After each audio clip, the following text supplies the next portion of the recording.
Welcome all the attendees to today's webinar. Today's speaker is Mr. Biju Rema Balagopal, and he's going to talk about innovation management.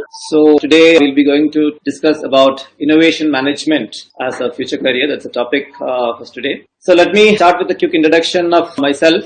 So I'm Biju. I'm the founder director of a company called Renewal Innovation Consulting. So I come with around 24 years of experience in the industry on innovation, design thinking, and various other technical aspects. I've worked with leading companies in India like BPL, Bharti, Mahindra, etc., and have been heading innovation and technical sales for Mahindra Comviva. So currently I run a company called Renewal Innovation Consulting, helping organizations to create a culture of innovation in their companies. I'm also a state director of Karnataka for the Confederation of Indian MSMEs. I'm a cluster director for the Center of Excellence Development under CIMSME, and I'm also an executive director of NISHTA, which is a national initiative for social, technological, and trades holistic advancements, which helps MSMEs and other entrepreneurs to build better business in their companies. Some of the awards that I got: I am a regular speaker in a lot of technology events, and I'm also a certified career mentor at Dheya. So one of my passion, other than creating innovations, is to help students find their right career, and I'm associated with Dheya in doing that. So today I work with a lot of industry MNCs, helping them building an innovation culture in their company, and also training them on aspects like problem solving and design. Okay, so that's a intro about me. So let's move on to the presentation. So I'm sure as parents, so I guess in the audience we have parents, students, and professionals. So as parents, what are your key concerns when it comes to the career opportunities or career options for your children? Maybe some of you can quickly type your concerns in the chat box. Yeah, anyone want to type the concerns that you have when it comes to the career of yourself or your children? Some of the common concerns.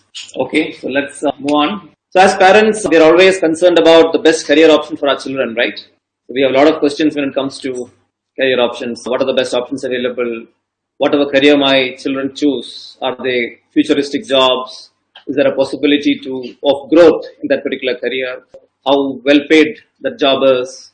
Do they have opportunities to go abroad? So these are all questions that we have when it comes to the career choices for our children, right?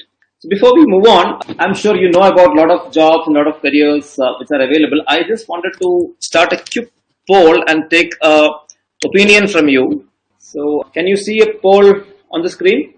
So the question is, which of these jobs do you think will cease to exist in the near future? We have some options there: drivers, security guards, postal officers, all the above. So just put in your comments. So good, somebody says drivers, somebody says postal officers, some of them say all the above. Okay, we'll give it a minute for the poll to complete. Okay, great. Let me read out the results. So only 5% of the people think that the job called drivers will cease to exist. Another 5% thinks that security guards job will not exist in the near future. Around 36% thinks that postal officers will not be there. And the remaining 53 thinks that all the above jobs will exist. Okay. So let's go back to the presentation and have a look at what will happen in the near future. So with the advent of newer technologies, so you know that technologies are changing at a very rapid pace today, right? So almost every day, maybe every hour, there is a new technology coming in, and the market scenarios are changing. So with the advent of newer technologies and the changing market landscape, a lot of careers, a lot of jobs are not going to be there in the next 5 to 6 years, or maybe in the 10 years time horizon. Some of them are cashiers in the department stores that we see, travel agents. Yeah, today most of us can book tickets, compare prices and book tickets online without the help of any travel agent. Drivers. Yeah, some of you rightly said we are talking about autonomous cars, self-driving cars. Yeah, that's a funny situation that I wanted to talk about. So if we talk about an audio cassette to our children who is maybe less than 14, 15 years old, they'll be wondering what it is, right? So we tell them, oh, we used to listen to music from an audio cassette. Most of them wouldn't have seen it.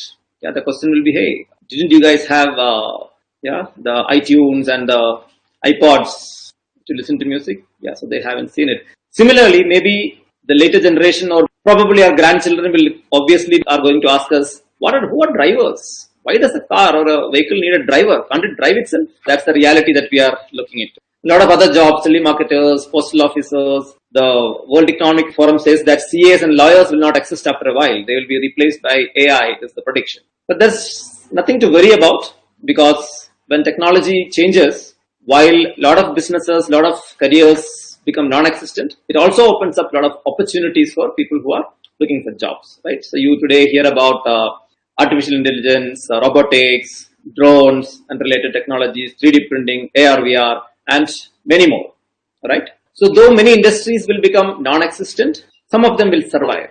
And who will survive? Only those industries which are willing to adapt to the changes. As they say, change is the only constant. And those industries or those companies which can adapt to change and innovate are the only ones who are going to survive in this industry. Okay. So we said only companies which will innovate will survive, right? So why is innovation so important? What is the significance of innovation today? Yeah. So before we get there, maybe I wanted to understand what is your understanding of innovation. Yeah. So if some of you can type in the chat, what does innovation mean to you? Yeah. When you hear the word innovation, what does it mean to you? Anybody want to quickly type it on the chat box? Something which is not there today. Okay. So Sai Harsha saying innovation to me is creating most useful thing in the most amicable way with the help of past judgments and verdicts. Okay. So that's the lawyers, jobs driven by AI. Okay. So new change, some ideas that is new, fresh, catchy. Okay. Fantastic. Something which can help society. Good. Innovation means adaptation. Oh, great. So thank you for all the comments that you're posting in, out of the box, ideas, creation of new things. Great. So if you actually go to a Google and do a search on innovation, you'll get almost 300,000 different definitions. Yeah. So different people have different meanings or different definitions for innovation.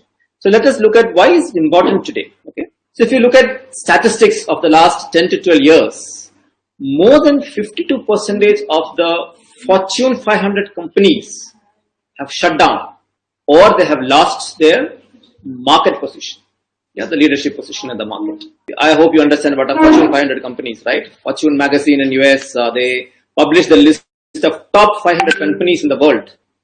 Yeah, and we are saying almost 52%, which means almost 260 companies which were top in the world have shut down in the last 10 years. Very alarming situation, right? And most of them were made irrelevant by just one competing innovation. They just missed one wave and they were not there in the market. Yeah. So there are a lot of examples for this, right? Invention. Yeah, this was a company which used to make floppy disks and CDs. Yeah, they don't exist today because there are a lot of other storage devices there in the market. Walkman, a big example, right? Many of us, yeah, during our college days used to have a Walkman and listen to music with that. Today it doesn't exist. Polaroid, one of the biggest companies in the film camera section. Yeah, they decided not to go the digital way, and in the early 2000s they had to file for bankruptcy. Yeah, they don't exist, and we all know about the epic fall of the company called Nokia, right, from where they were and where they are today. So if you look at innovation, it was only relevant to some of the big companies for quite some time. The Googles and Apples and the SAPs and Oracles of the world used to innovate. But with the current situation that we have today, yeah, with the post-pandemic situation, many jobs and many businesses are either shutting down or getting disrupted because of new methods and new technologies coming into existence. Some of them are becoming irrelevant. So if you really look at it, the only option that is available for most of the businesses today, if they want to survive, is to innovate constantly. It's not just a one-time activity. They need to innovate constantly if they really want to survive in today's market conditions. Okay. So let's move on. Let us see whether is the industry actually looking for innovations. So we are saying that if people don't innovate, they will not survive. They will be irrelevant and new technologies will come and take over. So is the industry actually looking for innovations? Let's have a look at that. Yeah. So studies says that today innovation is seen as one of the most important driver if companies want to sustain and create future competitiveness. So why do people want to innovate? So one is to identify the next core business. So a lot of businesses, as we saw, are going to shut down or become irrelevant. So what do we do next? So companies are trying to innovate and find the next core business that will bring the next $1 million for them. Some of them are innovating because they wanted to either maintain or reach a leadership position in their particular domain or ecosystem. And many of them are trying to innovate so that they are ready, they are prepared for the future changes in the market. Maybe because of technology, maybe because of any other conditions like the current pandemic situation.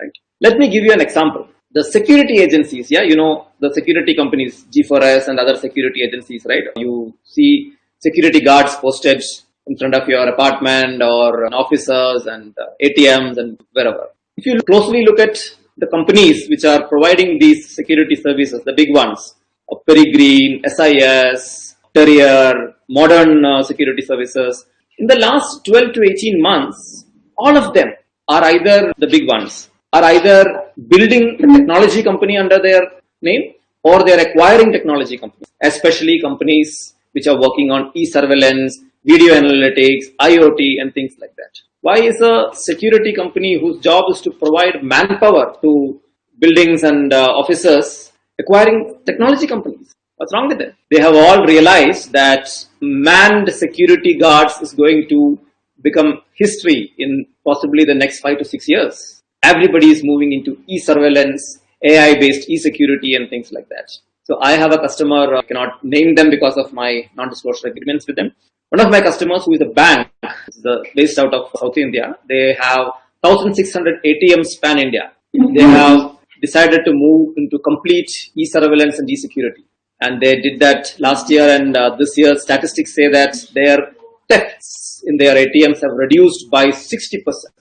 Yeah, when there is no human dependency with technology, they could do that. And if you really look at it, that's almost 10,000 security guards across the country who has been removed from their job and technology has been brought in. Yeah, so these companies have realized, the security companies that I talked about, that the future is not in manned security but in e-security. So they're all investing in technology or acquiring technology companies who can do that. So this is an example of why people are trying to innovate for meeting the future demands of the market. Now, since most of the businesses or companies are innovating, what does it bring to the table for the rest of us? It brings new opportunities for someone who can manage these innovations. When innovation happens, there are a lot of new activities which will happen in the companies, right? There is a need for somebody who can manage this, somebody who can collaborate, facilitate, manage the innovation projects. Yeah, so a lot of things. So this has created a new role in the industry called an innovation manager. Yeah, this role existed in some select companies, but today a lot of companies are looking for having an innovation manager in their roles. So yeah, we are saying that companies are going to innovate. There is a new job called innovation manager going to be created. What does this innovation manager do? What is the job of an innovation manager? Yeah, so let's have a look at it. So in one sentence, I can say that he's a person who is responsible for identifying ideas and lead these ideas into business opportunities for the respective organizations where they work. Okay, so this would be a very high-level definition of an innovation manager. Let's have a look at what all things this person who's an innovation manager has to do in his work life. Okay, so defining an innovation strategy is one of the jobs that an innovation manager has to do. So like business strategy or a technology strategy, innovation should also have a strategy. It's not something which can just in an ad hoc fashion happen in a company. It should have a definite vision and strategy to take a lead. Another job that they have is to identify ideas and to nurture them. Right? They have to ensure the viability of the idea, both technical and commercial. Yeah. So somebody in Electronic City who was traveling in the traffic, I would say in BC 2019. Yeah, BC is before Corona, right? Yeah. So in BC 2019, whoever was traveling to Electronic City would have said that there is too much of traffic. I'm spending 4 hours on the road. So Electronic City is a place in Bangalore for your information. So somebody comes up with an idea that, yeah, we can set up offices in, say, on the moon. A great idea, right? There's a lot of space available there. But is it viable? Is it feasible? No, right? That's an extreme example, but yeah. So whenever an idea is being brought out, there should definitely needs to be a viability check. So that's the job of an innovation manager. And an idea is not good enough unless it is implemented. Yeah, you have an idea, you keep it in the shelf, there is no use for that idea, right? So idea has to be moved into a product or a service. So the innovation manager's job to oversee this development of idea moving into a product and hence being taken into the market. Now for understanding what does your future market wants, what are the kind of technology advancements happening in your domain, there needs to be a constant amount of research that needs to be happening. So These things will give you an idea of what kind of a person can become an innovation manager, what kind of skills does the person need to take up this job. So once you're doing research on technology advancement, there could be some technology management work that is going to come up. There are emerging technologies that are going to be studied, and that knowledge has to be transferred to the rest of the organization, to the R&D team and the project teams. Identifying patentable ideas. Some of the ideas will be very niche.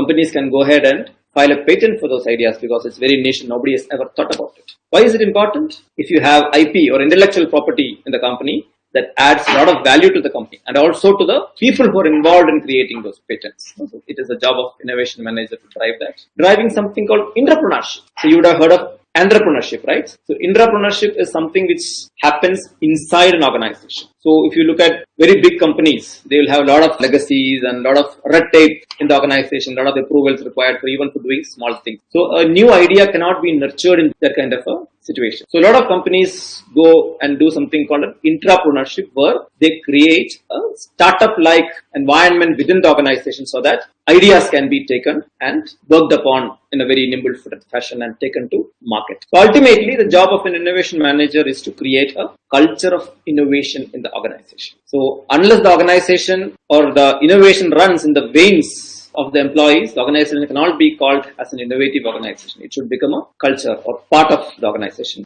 day-to-day work. So the obvious next question that all of us have is, what are the job opportunities available? We are saying that in future, innovation managers will be sought after and a lot of companies will need them and a lot of innovation is going to happen and etc.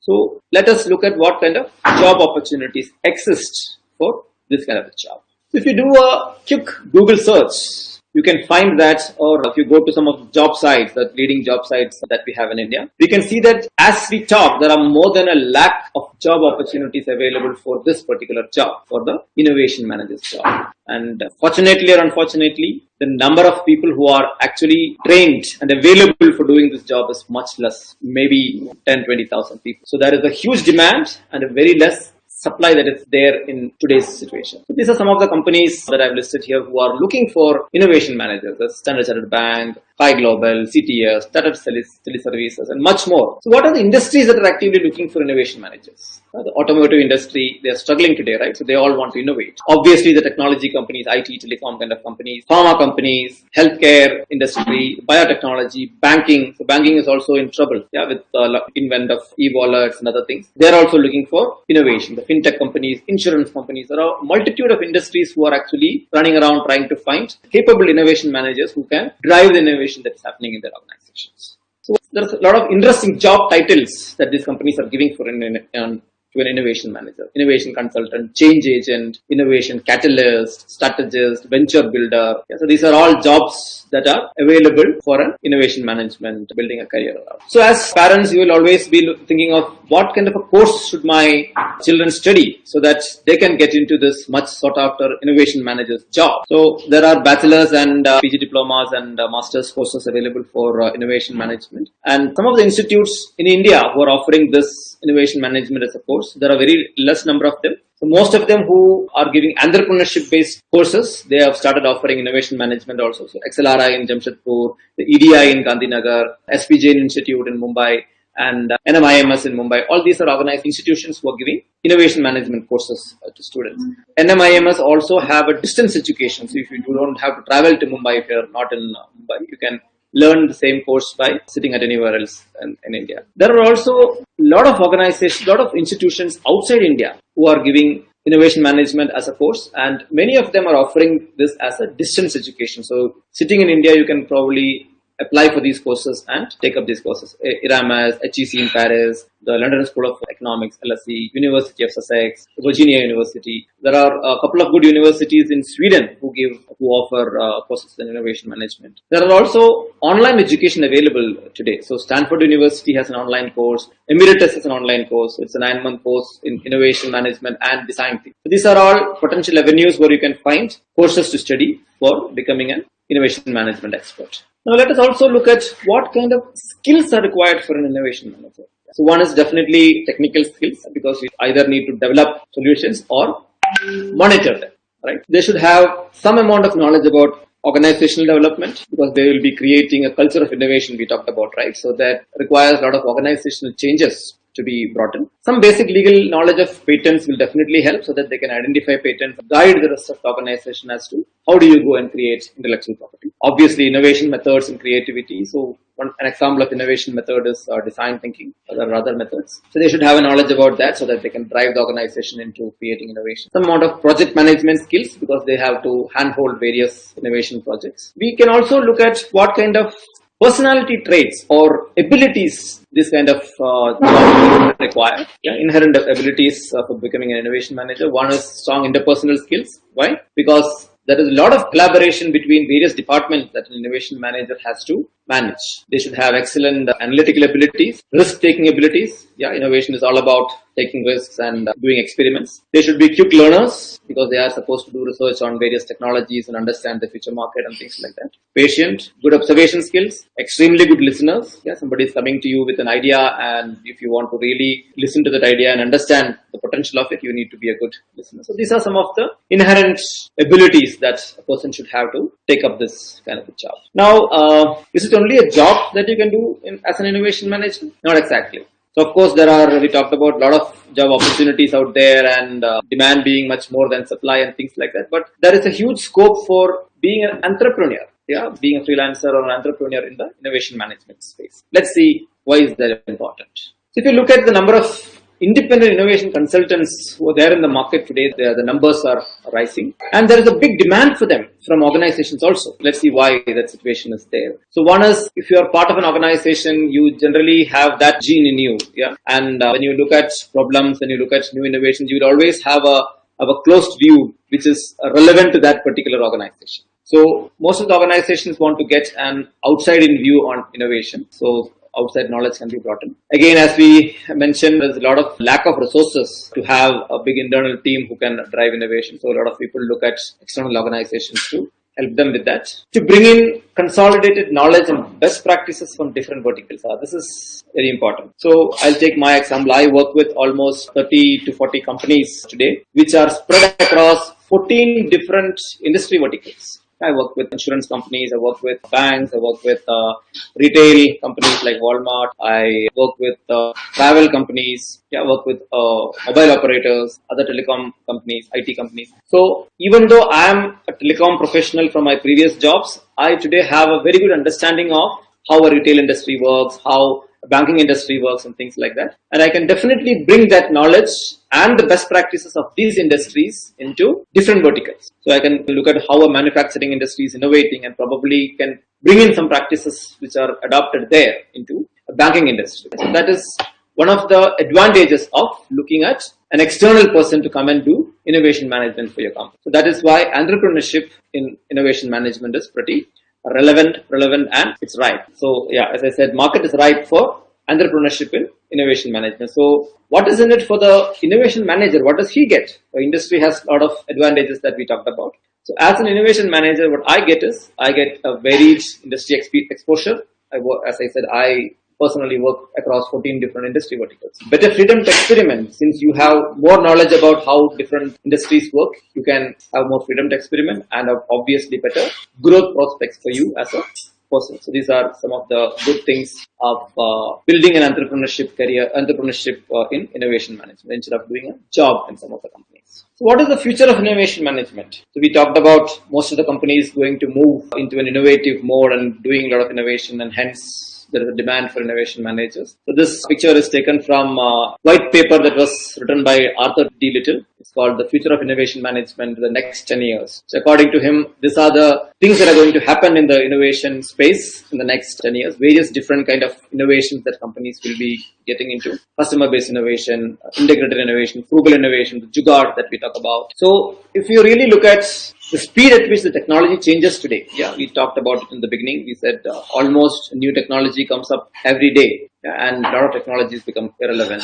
So the amount of disruption that is happening in the industry makes it really, really mandatory for every business to innovate constantly for years to come. And the demand for innovation managers, if you look at it, as per me, it is going to be on the rise for at least next 20 to 30 years, if not more. So it's a very futuristic job which is going to exist there for probably 30 to 50 years going forward. Now, there are a lot of people who think that innovation can happen only on technology space, only in R&D departments. But if you really look at it, innovation can happen in every aspect of a business, marketing, HR. I have done workshops with teachers who have improved their, or rather innovated into their teaching methodology. So I do design thinking workshops with teachers and various other organizations. And surprisingly, they were able to bring in innovation into the methodologies that they use in teaching. So it's not a prerogative of the technology companies or the R&D department. It can apply to anybody, any process, any service, any product. So I hope I could give a good overview into what is innovation management, why is it important, what are the avenues for learning it, and what kind of a future do we have for innovation management as a career option. So maybe we can spend some time on questions. I think I have good 20 minutes available. Okay. Yeah. So I think any questions you have, you can post it on the chat box. I can read and I can reply to those questions or concerns. Let me see if there are any questions already posted. Yes, I think there are some questions. There are a couple of questions in the Q&A tab, so you can start answering them. There is one question here. Can you throw some light on how innovation can become a central block in an organization? Possibly how a framework should look like. Okay, this is from Sri Harsha. Okay. So as we said, only those organizations which will take up innovation as a serious department are going to survive in future, right? So the question is, how can we make it a central block in an organization? So it all starts from the founders or the senior management of the organization. There should be a vision for the organization with which they can drill down the vision of innovation down into the other departments. Again, innovation management cannot be a small side business in the company. It should be their central theme. Everybody in an organization can innovate. Okay, even your security guard or your office boy can innovate. I have enough examples, if time permits, to talk about them. So the question was, how does the framework of innovation look like? So typically, what do you need for innovation? Ideas, right? So when we work with organizations, what we do is we create something called an idea funnel. People who are in business would have heard of sales funnel. Yeah, if you want to sell your products or services into the market, you generally create a sales funnel. Yeah. So similarly, we create something called an idea funnel, so that a lot of ideas can be collected into it. So we conduct hackathons, we conduct ideation workshops and collect ideas. Once ideas are there, there should be a mechanism to look at these ideas, enrich them and take them to market. Yeah, so there should be a team or a council or a committee which can look into these ideas, and nurture these ideas and make them productizable or marketable and then take it to market. So that's typically a framework that we look at. And also rapid prototyping is another aspect of this framework. So most of the companies, when they identify some ideas, they go and jump into productizing these ideas, spend time and effort and money and build a big product out of it. And when they take it to market, they realize that, oh, this is not exactly what the market wants. So all their efforts and resources go waste.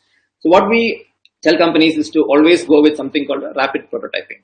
You create a prototype or a minimum viable product of your idea, take it to market test it, and then with the feedback of market, build your products. So these are typical elements of the framework that you need in an innovation management. There is also a question from the same person saying that how can it become a central block of our current education system? Yeah, very good question. So I don't know if you have seen a news in the recent newspaper where CBSE have announced that AI and design thinking are going to be part of the curriculum for 11th standard onwards. So the education system is also looking at innovation as one of the aspects that need to be taught so that the future generation will have enough knowledge about how to innovate, how to problem solve and things like that. So even Government of India has this Adult Innovation Mission with AIM, which is in most of the schools today, wherein they are trying to bring in a lot of innovations from that level. Okay.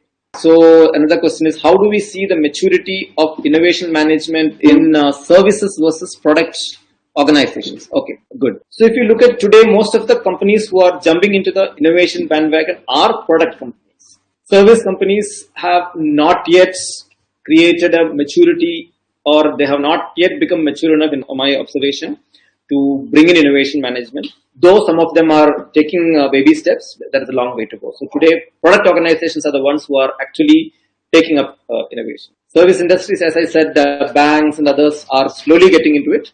but a long way to go. So there is a question saying, isn't innovation management or a manager be useful to an industry only if he comes from an area where he or she has so many years of experience? Okay, so let me put it across like this. So there were some studies done by some agencies. If I remember correctly, it was either Informa or Gartner. They said that most of the innovation that has happened in the world, the radical innovations, the spark for that innovation actually came from a person or from a sector which was completely unrelated to that particular industry.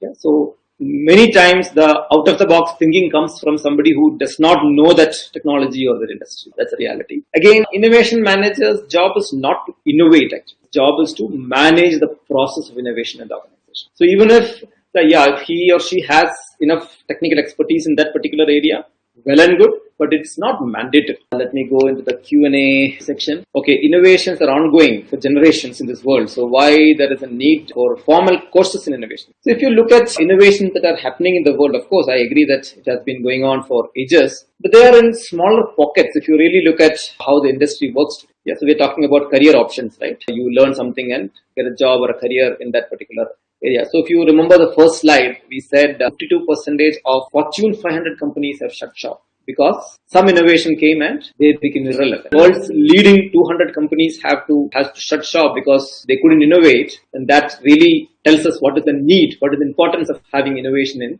organizations. And with the current situation, the post-pandemic situation, most of the companies have realized that if they do not adapt fast enough, if they do not innovate and create more core businesses for their organization, they are not going to survive or exist. So that creates a need for innovation managers. And instead of having an ad hoc process for innovation or managing innovation, if there is a formal process, a structured approach, that really helps. Whether analytics in any sector would help innovation managers, if yes, how would it differentiate these roles, or will they merge in one? So innovation managers, as I mentioned in one of the slides, they have to be doing a lot of research and analysis of what is happening in the industry, what does their future customers want, things like that, and that definitely helps them. So, okay, a very interesting question from Mr. Manoj Kumar. How do we remove the fear of consequence? So I read it as, how do we remove the fear of failure? This is very typical to many industries. I've seen it personally. A lot of organizations do not innovate because there is a fear of failure. Innovation obviously requires a lot of research and experimentation and things like that. And many organizations consider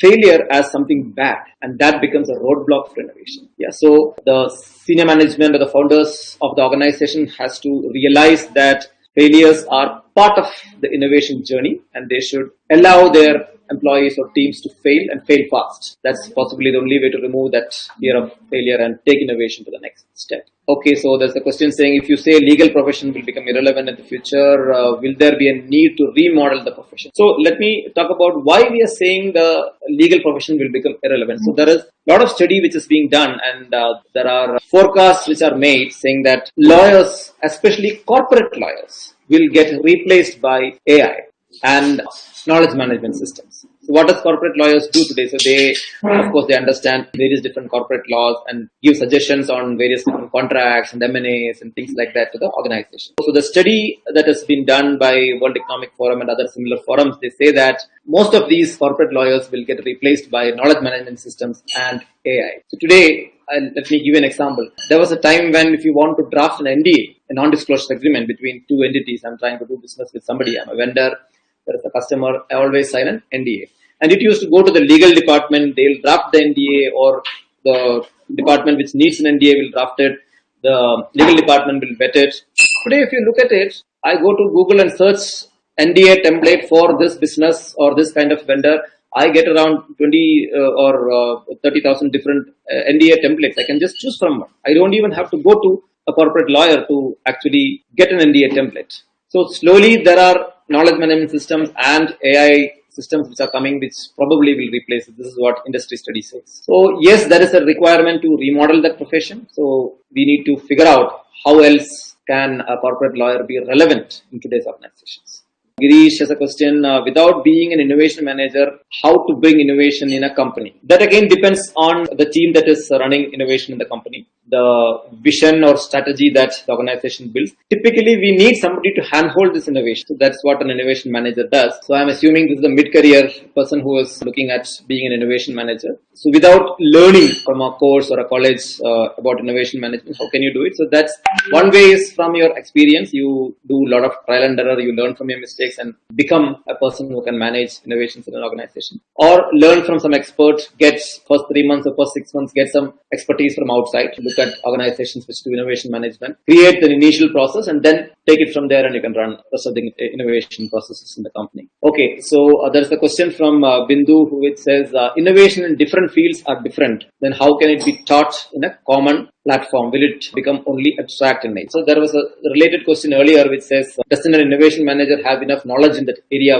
So here we're not talking about a person who is coming and creating innovation. Here we're talking about a person who can manage innovations. So as I said, I work with almost 14 different industries today. Out of this, probably 1 or 2 is what I have expertise in. And I'm able to help those organizations in creating innovations, filing patents, creating a mindset of innovation among employees. So innovation management is basically the process of creating innovation in the company. It's not the real technology work that we are talking about. There's a question from Revati. He said, I have read that culture of innovation is low in India because of fear of failure, or low tolerance for failure. Exactly. I think we discussed about it. So how do we create a conducive environment for innovation? So basically what we need to do is create a lot of awareness about innovation, awareness about how various other organizations innovate, how failures are being handled in those organizations. A very valid statement. A lot of companies don't innovate because of low tolerance value for failure today. So only thing is by educating them, by creating awareness that you can bring about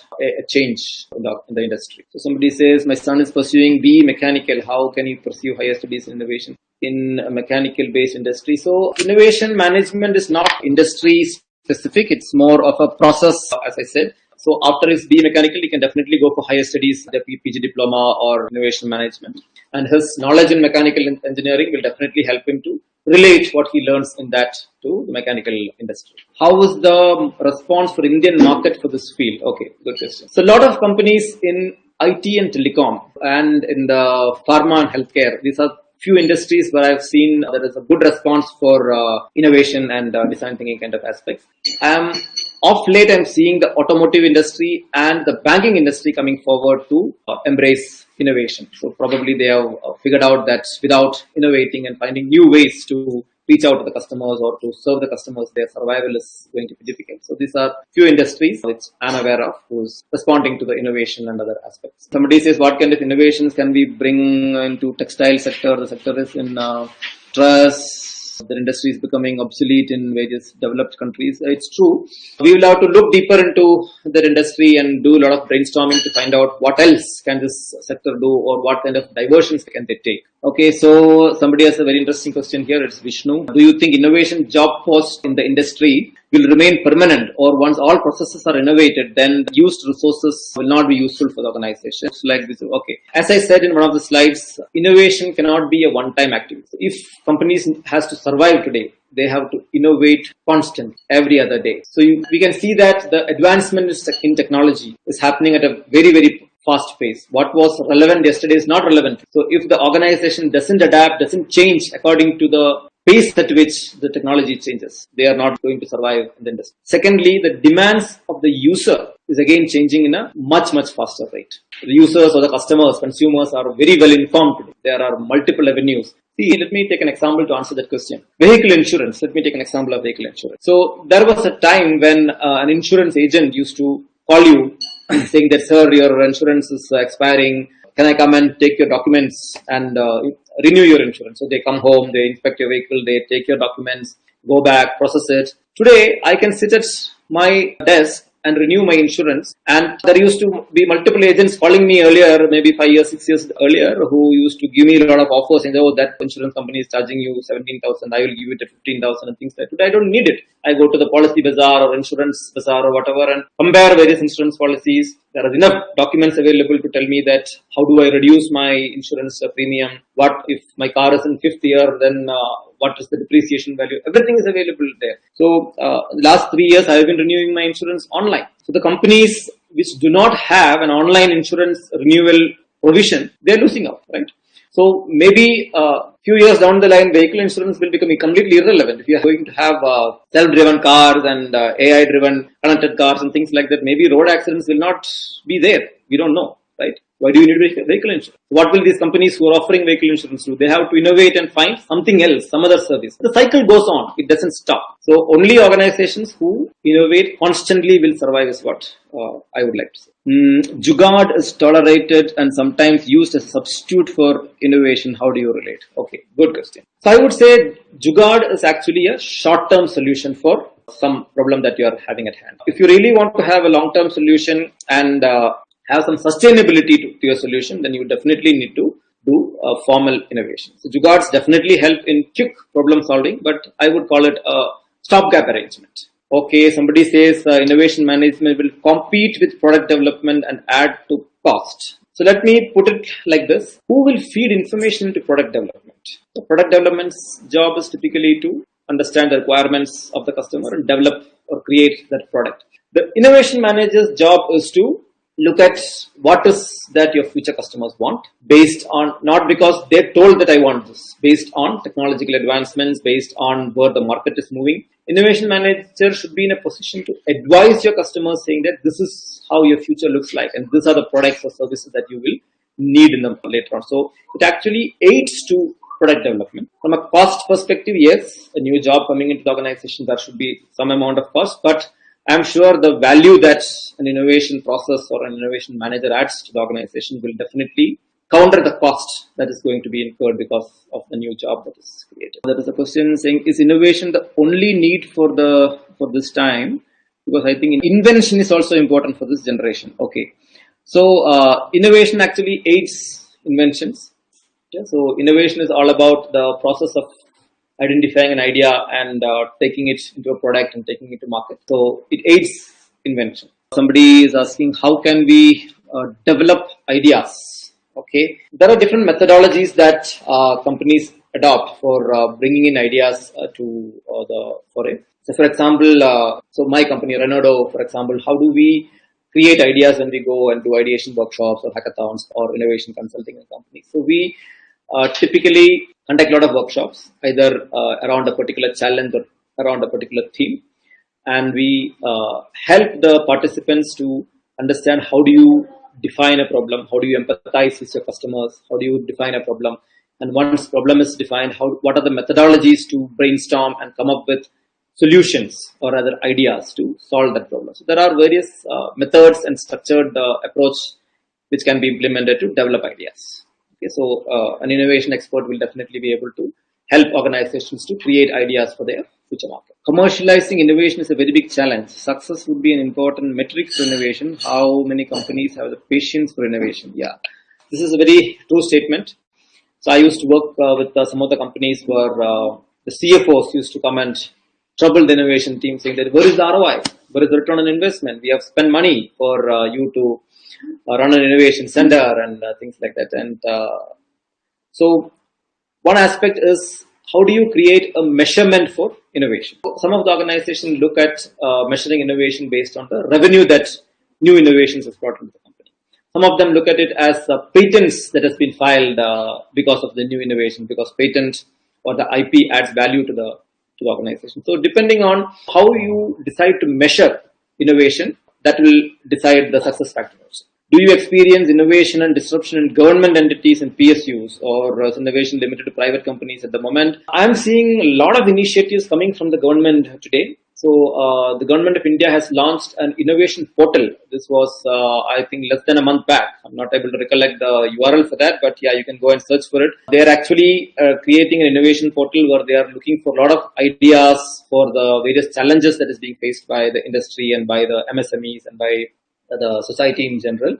So that is a very good initiative, and they are also asking the PSUs and other government entities to contribute to this portal and this platform. So I think there is some steps being taken towards bringing this, but again, it's a long way to go. So the question from Sandeep is, in India, innovation manager role is more of an external consultant in nature or a full-time employee. So some of the bigger organizations have created an innovation function in their organizations. There is an innovation manager inside. But most of the SMEs or small to medium sized corporates, they are still looking for an external person to come and do innovation management. Maybe they are not sure whether a full-time job is going to add value. So, but I think once they start seeing value added because of innovation, they will probably look for a full-time person. I think we are at the end of our today's session. Today's session was really very good, and it really showed us the importance of how much we need to have an innovative mind. And as everyone knows, change is inevitable. And a lot of you must know the famous English poet William Blake, and he has once said, "What is now proved was once only imagined." So, right? It was a really great webinar, and thank you all the attendees for coming here today. And thank you so much, Biju sir. It was really enlightening. I mean, I was really interested and invested in the whole webinar. Thank you so much, and I'll see you all in our next webinar. Thank you. Good night. Thank you, Suruchi, and thank you to Dheya for having me as part of this webinar, and thank you for all the participants for your interesting questions.